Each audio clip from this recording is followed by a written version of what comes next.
Who is Jay Electronica? Raised in the infamous Magnolia Projects in New Orleans, he led a nomadic adulthood, roaming from city to city, including stops in Atlanta, Baltimore, New York, and Detroit. The enigmatic MC developed a buzz after releasing captivating songs on the net in which he spit abstract narratives over Dilla beats and movie soundtracks. Without a major release under his belt, his name continues to gain momentum. He's best known for being linked with R&B queen Erykah Badu and for producing the opening track for one of the biggest albums of the year, Nas's Untitled. Hey yo, Queens get the money, sitting still screaming paper chasing, but presidential candidates is planning wars with other nations over stake with Masons. Well, actually, we were at Electric Lady Studios. I was visiting Erykah. She was working on New America, and he was working on his album. And Erykah and Khalees, they know each other.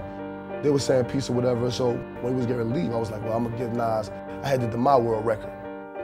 I have the record called My World, which is a Nas tribute. In the studio, when we were getting ready to leave, I gave him a CD. Take this and listen to it, it's a gift.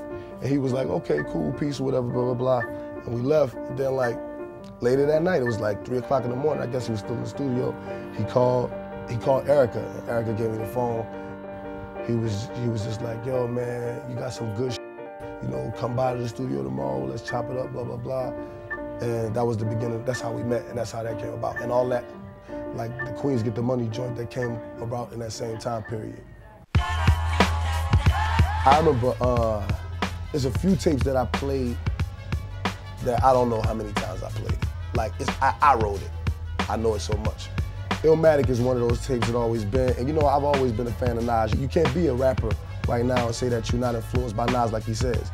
You can't be a rapper and not be influenced by Jay-Z or Big or Pop or Rakim. You can't, you lying if you say that you're not influenced by these dudes, Scarface and DOC, and you lying. So it was an honor, it was a blessing, you know what I'm saying? We connected, and it just made me also feel good.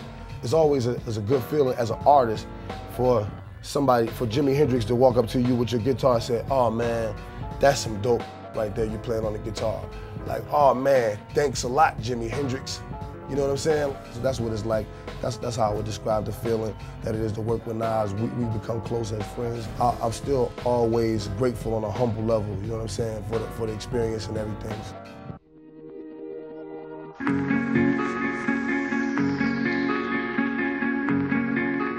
You name an influence in this, I got it in me. Michael Jackson, and Leave It to Beaver, and Lassie, or Spider-Man, President Reagan, President of the Iraq War, Nas, Jay-Z, Lil Wayne, Popeye.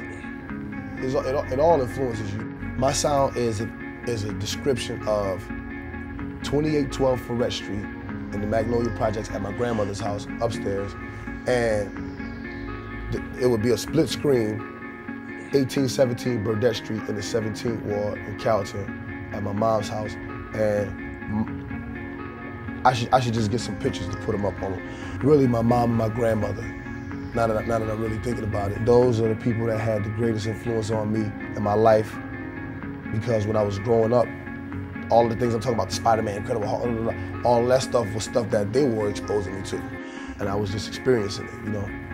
But yeah, my mom and my grandmother, Marilyn Flowers and Dorothy Flowers. That's my sound. She said she never fell in love with a Superman, Christian, Muslim, Protestant, Lutheran. I told her that being immortal is the portal to the true nature of growth to Christ like Buddha man. That's why I never spit the traditional garbage of a night fight, bright lights, white ice. Hip hop official.